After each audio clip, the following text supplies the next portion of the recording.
men, rises the ubiquitous cry. It is too simplistic, too offensive, too broad.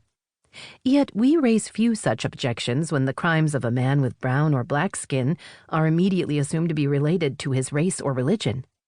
To speak ill of masculinity, to describe it in its current societal iteration as something problematic, is seen as an attack on men themselves. To question why some men behave in certain ways is viewed as an assault on all men and thus unacceptable. Yet the opposite is true. Those who speak of toxic masculinity are not criticizing men, but rather defending them, describing an ideology and a system that pressures the boys and men in our societies, in our families, to conform to unrealistic, unhealthy, and unsustainable ideals. Crushing gender stereotypes are damaging to men as individuals, as well as to the society in which they live. Tackling this problem, dismantling these pressures, is a matter of life and death for our boys. They are toppling like dominoes into the chasm we leave behind when we tiptoe around and refuse to name the problem. But we don't like to offend men, so we don't mention it. We do not use the word terrorism when describing a crime of mass murder committed by a white man with the explicit intention of creating terror and spreading hatred against a specific demographic group, even though that is the definition of terrorism. If the demographic in question is women, the man is just disturbed, deranged, a lone wolf. We use language that designates him an outlier, an aberration. We do not call his online journey a radicalization, or use the word extremism to label the online communities in which he has immersed himself, though we would reach for those words in an instant when describing other similar types of crimes committed by other different types of men. We do not examine what led him to commit those acts or how he became so full of hate. The majority of men are good and kind and would never dream of committing such crimes.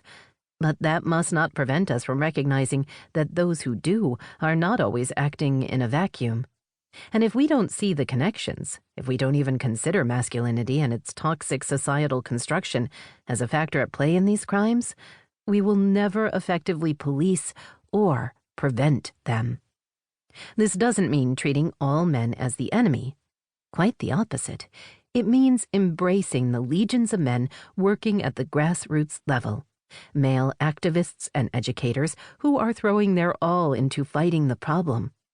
There exists a real men's movement, founded in the late 1960s to complement the booming women's liberation movement and still active today, that encompasses communities truly fighting to tackle the many legitimate problems impacting men's lives, as well as individual men fighting to defeat issues like relationship violence.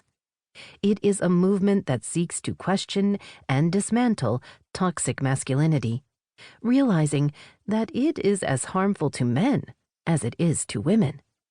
But it is threatened and overshadowed by other hateful male movements.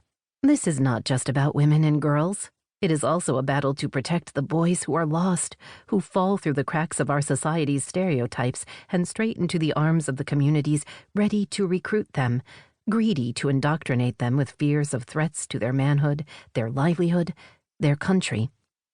While pretending that what threatens these boys is women or immigrants or non-white men, the real threat comes from the very forms of rigid manhood their so-called saviors are desperate to preserve and promote.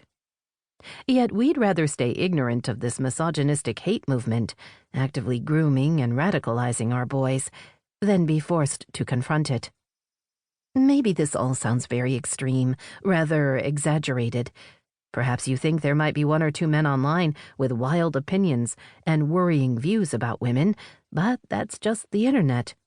They're just sad teenagers sitting in their parents' basements, whiling away the hours in a pair of grubby underwear, clutching a bag of Doritos under one arm.